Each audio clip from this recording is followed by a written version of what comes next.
सभी लोग एकादश ग्रंथों का स्वाध्याय आचार्य कुंद देव स्वामी महाराज का कर रहे हैं। लोहाड़िया जी किसका कर रहे हैं? कौन से आचार्य? आचार्य कुंद। कितने ग्रंथ? एकादश यानी 11 ग्रंथों का एक साथ निचोड़। आज हमें पहचानने के लिए बता रहे हैं। किसको पहचाने? अगर आपसे कहा जाए कि आप पहचानो तो आप पूछोगे किसको? कोई कहेगा हमें, कोई कहेगा हीरो को, कोई कहेगा जवाहरात को, कोई कहेगा मकान को, कोई कहेगा रिश्तेदार को, कोई कहेगा रास्ते को, कोई कहेगा भगवान को। पर यहाँ पर आचार्य भगवान कुंद देव स्वामी महाराज कह रहे हैं पहचानो। किसको? समय सार को। क्या कह रहे हैं वो? समय सार को। क्योंकि आत्मा का दूसरा नाम समय है। दूसरा नाम क्या है? इसीलिए नमः समय सागराय कहा गया। समय सागर में, समय सार में मंगलाचरण में क्या कहा गया लालू भाई? नमः समय सागराय, यानी समय सार को नमस्कार क्यों गया?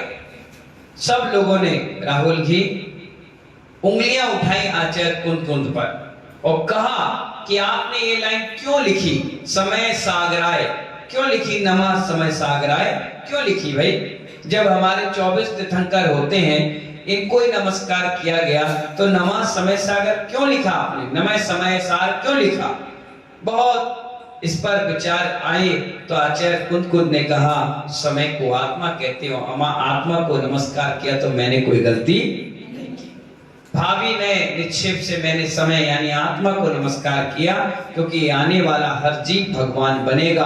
कोई पहले बनेगा, कोई बाद में बनेगा, लेकिन बनेगा जरूर। इसीलिए हमको यहाँ पर आचार्य कुंद ने कहा हे मुनीश्वरों। किसको कह रहे हैं? मुनीश्वर को नहीं, मुनीश्वरों को। क्या कह रहे हैं महासेन राजा जी, सुधीर जी? क्या कह रहे हैं? हे मुनीश्वरों, तुम आत्म स्वरूप में लीन हो जाओ। किसमें लीन हो जाओ? आत्म स्वरूप में लीन हो जाओ तो दुनिया तुम्हारे लिए उत्सव मनाएगी। क्या मनाएगी? हाँ, तुम अपने ही आप से अपने उत्सव मनाओगे तो कोई तुम्हारे उत्सव में शामिल होने नहीं आएगा।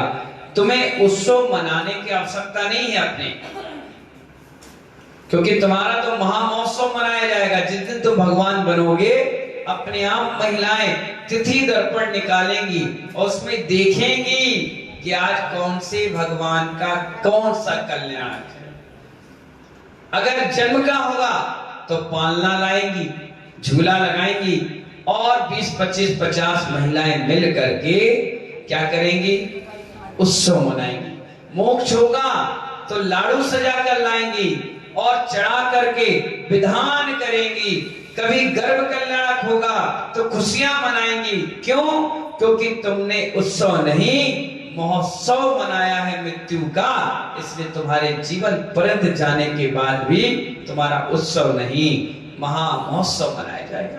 इसलिए आचार्य कहते हैं हे मुनिराज, तुम्हें उत्सव मनाने की आवश्यकता नहीं, महोत्सव मनाने की आवश्यकता नहीं। तुम्हारा महामहोत्सव तो पूरी दुनिया मनाएगी जिस दिन तुम आत्म स्वरूप में लीन हो जाओगे। आचार्य कहते हैं कहां तुम विचारते हो कि कोई मेरा उत्सव मनाए, मेरी जयंती मनाए? हे भैया, निर्गत योगी प्रतिदिन दीक्षा लेता है। बताओ कब लेता है दीक्षा निर्गत साधु? राकेश बजाज जी है? वो तो मैंने बताया प्रतिदिन है। 3 टाइम दीक्षा लेता है प्रतिदिन। बाबा कितनी बार लेते हो दीक्षा? 3 बार, सुबह, दोपहर और शाम। कैसे लेता है? नहीं, प्रतिगमन में। और हर निर्गंत लेता है। कैसे लेता है? आचार्य कहते हैं 3 बार दीक्षा लेता है, प्रातः, शाम और दोपहर के क्या बोलता है?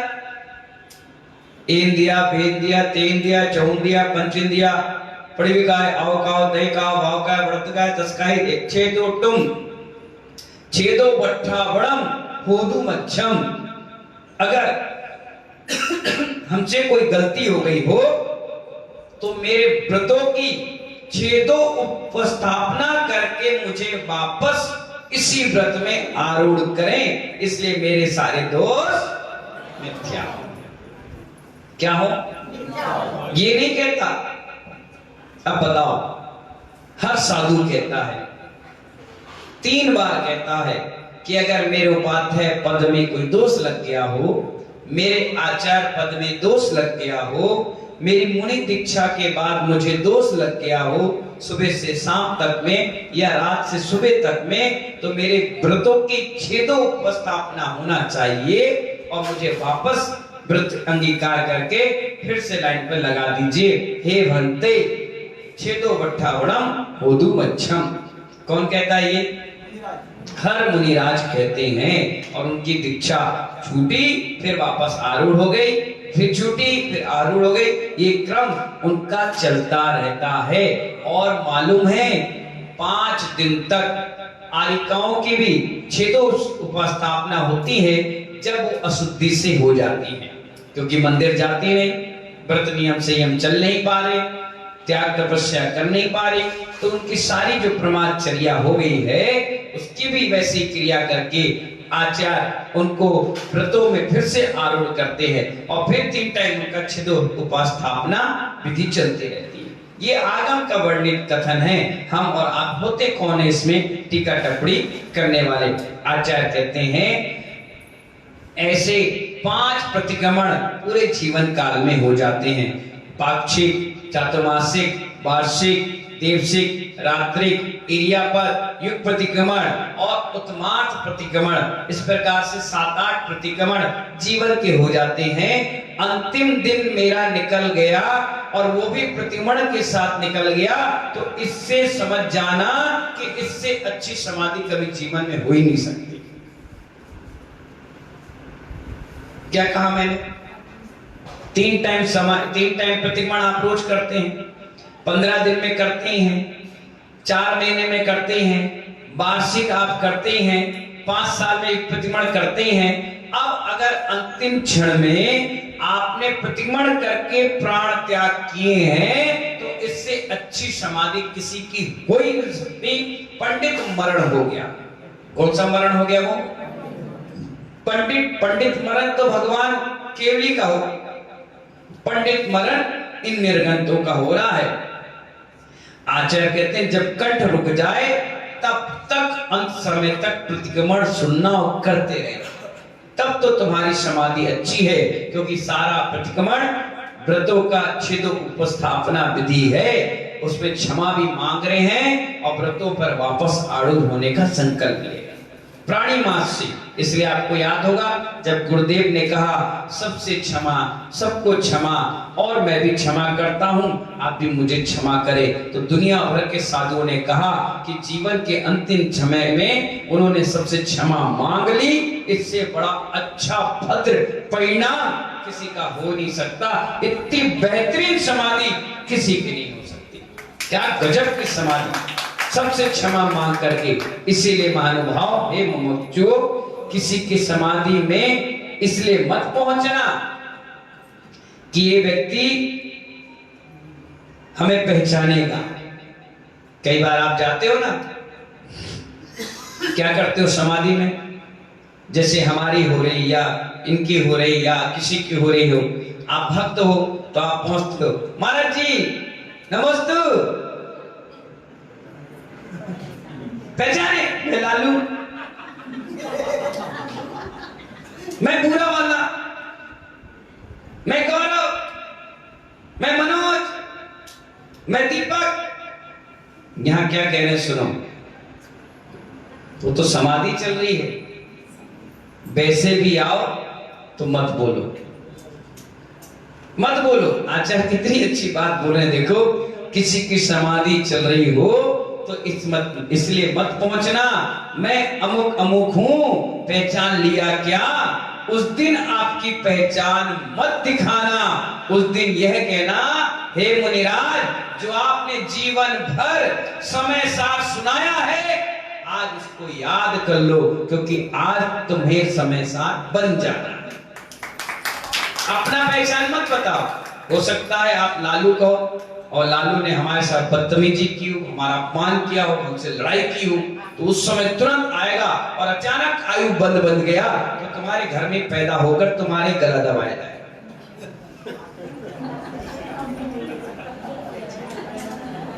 और तुमने अगर भला किया होगा, अच्छे काम किए होंगे, तो तुमको देखकर मुस्कुराएंगे और सोचेंगे, वाह, लालू ने कितनी सेवा की। मरे और तुम्हारे घर में पैदा हुए, अब तुम्हें जीते जी छोड़ेंगे नहीं, भूत बन करके भी रात के सपने में डराएंगे। क्योंकि जितना राग उतनी द्वेष दोनों निकलेगा। इसलिए उस समय पहचान मत बताओ कि मैं कौन हूं, ये बताओ कि हे मुनिराज, आपने समय सार सुनाया, उसमें गाथा ये थी। आपने द्रव्य संग्रह पढ़ाया, उसमें गाथा ये थी।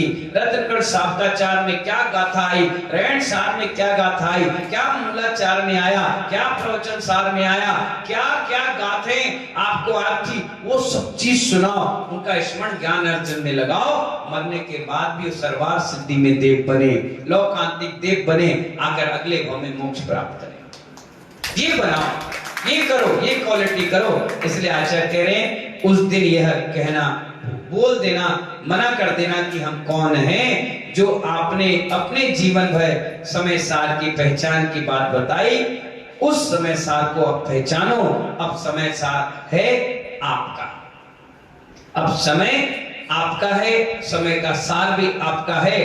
अंतिम प्रतिक्रमण जिसका हो गया, कितनी बड़ी बात कह रहे हैं, अंतिम प्रतिक्रमण जिस व्यक्ति का हो गया, उसका समाधि मरण निश्चित है, उसका पंडित मरण निश्चित है। और भविष्य में अगर वो आज पंडित मरण करेगा, तो भविष्य में पंडित मरण भी निश्चित करेगा।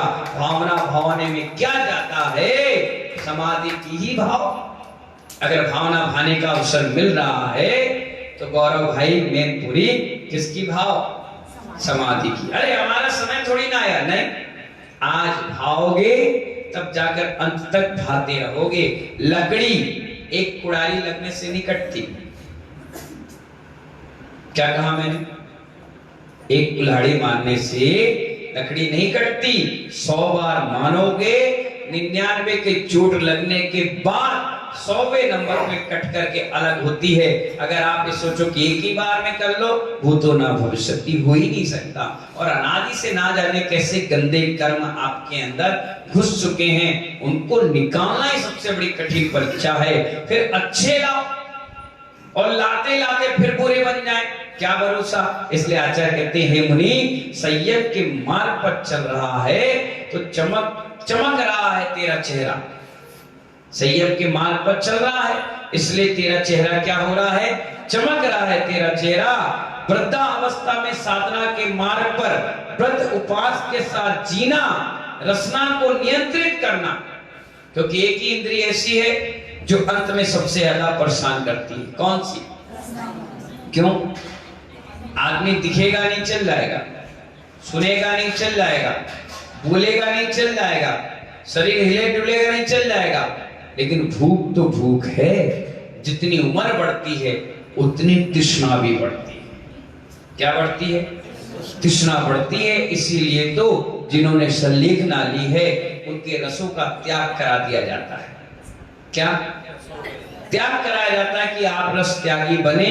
आप जितने रसों का त्याग करेंगे, अंत में आपको जैसा भी मिलेगा चुपचाप ले लेंगे, और नहीं मिलेगा तो मन खिन्नता को प्राप्त नहीं होगा।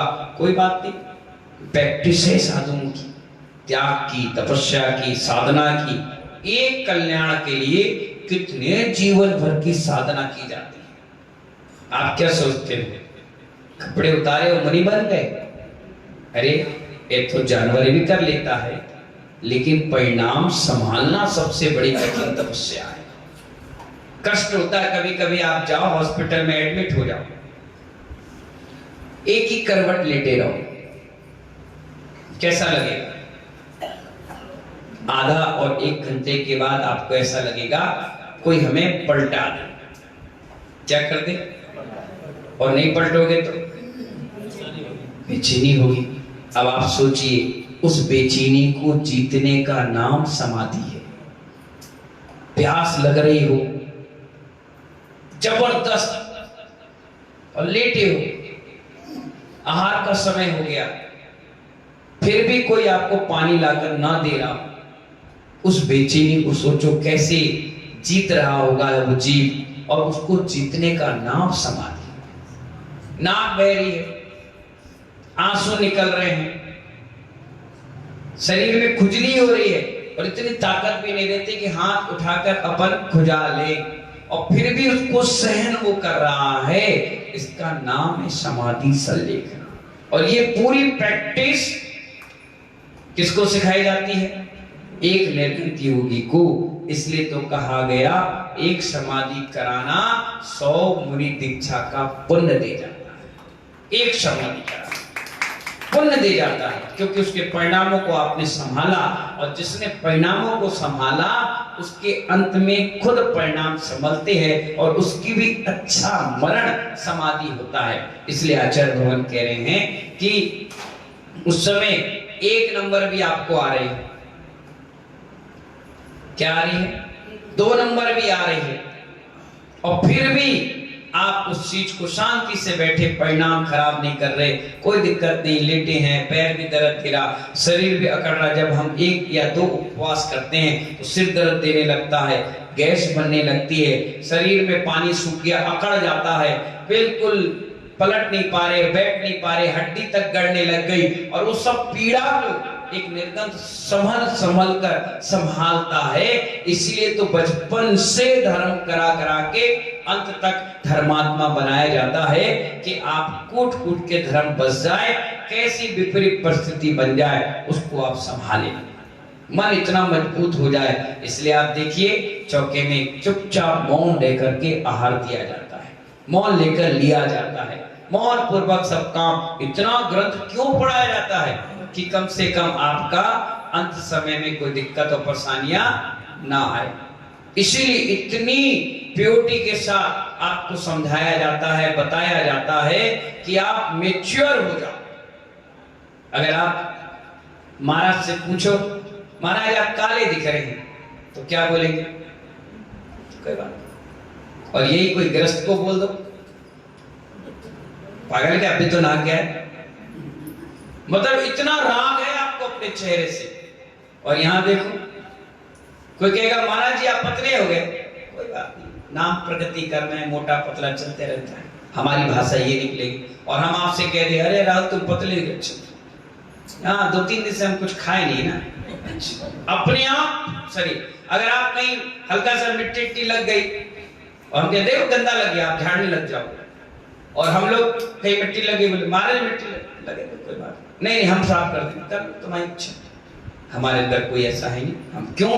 क्योंकि हमने अपने माइंड को प्योर कर लिया, मजबूत बना लिया, इस सांसारिक चीजों से हटा लिया तो हटा लिया। अब कई बार ऐसा भी हुआ, बिना नमक की रोटी खिला दी आपने, और हमने खा ली बड़ी शांति से, और जब आपकी थाली में है तो ये क्या बना दिया तुमने, धतूरा सा, हमें नहीं खाना। क्यों, क्या हो गया? अरे बिना नमक का खिला दिया आपने, तो ये रोटी तो महाराज खा गए, उन्होंने तो कुछ बोला नहीं, और तुम इतना चिल्ला रहे। अरे वो महाराज है, हमारा थोड़ी ना। बस यही तो कह रहे हैं कि उनकी समाधि होगी, तुम्हारी नहीं, क्योंकि परिणाम तुमने नहीं संभाले। यही संभालने का नाम समाधि संलेखना है। आचार्य कहते हैं पहचानो किसको? समय सार को। किसको? समय सार को। संयम के मार्ग पर चल रहे हैं, सो चमक रहा है चेहरा। वृद्धावस्था में साधना के मार्ग पर व्रत उपास के साथ जीना, रसना इंद्रिय को नियंत्रित करना, यह सुभटों का कार्य है, बलवानों का, वीरों का काम है। कायर ये काम नहीं कर पाते। बूढ़े होते होते आदमी को खाने की बहुत आकांक्षा बढ़ जाती है। क्या हो जाती है? बढ़ जाती है। खाने बनता नहीं है, लेकिन इच्छा बहुत होती है। एक महाराज जी थे, बीमार पड़ गए, और ये स्थिति हो गई कि वो कल या आज या रात या सुबह कभी भी जा सकते। अब देखिए, महाराज के पास बैठे, पूछा हम लोगों ने, महाराज ठीक हो? स्थिति तो खराब है बहुत, आग लिए उठोगे कि नहीं? बोले हाँ। 92 साल के, आग लिए उठोगे? बोले हूं। तो हमने पूछा कि पूछ लो भाई, कुछ मनपसंद चीज बना दे, अंत समय में खिला दो, नहीं तो फिर चलेगा तो फिर क्या करेंगे? कछु बनाने हैं? बोले हाँ। क्या? बोले चना बना ले। और दांत एक भी नहीं थे। मैंने ठीक है, चना बना, हमने पकड़ा, आग ले खड़ा किया, पूरी कटोरी में से 2 दाने लिए बस, मुंह रखे, बस। ये क्या किया? मैंने कहा जल ले लो। बोले हमने कहा भाई जल क्यों नहीं ले रहे? फिर हमने जूस दिखाया, ला दो। तुरंत एक घूंट लिया, बस ठीक। मैंने कहा लड्डू, मैंने मालपुआ, ला दो। बिना दांत के चप जाता है, ले लिया, खा लिया, पी लिया, आराम से लेट गए। मैंने कहा महाराज तुमने चना क्यों ले लिए? बोले खाओगे चने तो रहोगे बने। क्या बोले? खाओगे चने तो रहोगे बने। उन्हें जीवन भर चने खाए, सबसे ज्यादा चने का साग, चने की सब्जी, चने का रोटी पराठा सब खाया, तो लालसा अंदर से क्या रही? चने की रही। इसलिए आचार्य कहते हैं कि जितना बूढ़ा व्यक्ति होगा उसको उतनी ज्यादा खाने की इच्छा होगी, दांत नहीं होंगे लेकिन चनाचूर गरम खाएंगे, दांत नहीं होंगे लेकिन बादाम का हलवा खाएंगे, दांत नहीं होंगे लेकिन रोटी मीड़ के नहीं खाएंगे। नहीं खाएंगे भैया। क्यों? नहीं, दांत नहीं है, चाहे पचे चाहे नहीं पचे, चाहे 4 दिन में एक बार जाना हो, लेकिन खाएंगे। वैसे तो महानुभाव यहाँ आकांक्षाएं बढ़ जाती हैं, तृष्णा, ऊर्जा अंदर की बढ़ जाती है, लालसा बढ़ जाती है, ये खाऊं, वो खाऊं, वैसा खाऊं, वैसा खाऊं। आचार्य कहते बस आपकी कोई इंद्रिय में कंट्रोल हो चाहे ना हो, रसना में होना चाहिए, अंत तक होना चाहिए। आचार्य कहते हैं खाते बनता नहीं है फिर भी लालसा बनी रहती है। भोजन बिगाड़ता है परिणामों, भोजन भूमि को बिगाड़ देगा, फिर दवाइयां बिगाड़ेंगी, परंतु बेचारा मानता नहीं है उतना ही खाना जिससे दूसरे को परेशान ना होना पड़े, स्वयं परेशान भी ना हो। परंतु ये दुनिया का भोजन आत्मा का स्वभाव नहीं है। आत्मा का स्वभाव तो ज्ञान और दर्शन है, और ज्ञान अर्जन ही इसका सबसे अच्छा टॉनिक, ऊर्जा और भोजन है। वो करते चले जाओ और उसके बाद जीवन निकाल लो। कुछ ऐसे भी साधक थे जिनके सामने पसरी हुई थाली रह गई, उन्होंने कहा नहीं हमें नहीं खाना, थोड़ा सा ले लो, पानी ले लो, दूध, कुछ नहीं लेना। अरे तकलीफ, बोले कुछ नहीं। और ऐसे त्याग में उन्होंने 32 उपवास किए और संलेखना समाधि कर ली, लेकिन पानी की एक बूंद नहीं ली। क्या गजब की रसना इंद्रिय कंट्रोल होगा कि 32 यानी सोचो कितने घंटे तक लेटे रहे, बैठे रहे, भगवान का स्मरण करते रहे, लेकिन पानी नहीं, सिर्फ जिनवाणी सुनते रहे। क्या गजब का माइंड होगा। धन्य है ऐसे ऋषिराज, धन्य है ऐसे योगी राज जिन्होंने अंतिम समय पानी नहीं मांगा, क्या मांगा? जिनवाणी। गजब के ऐसे साधक, ऐसी समाधि संलेखना हमारी आपकी सबकी हो। यही भावना के साथ सभी को मंगल आशीर्वाद। समय मिला तो फिर मिलेंगे, जब तक के लिए जय बोले महावीर भगवान की।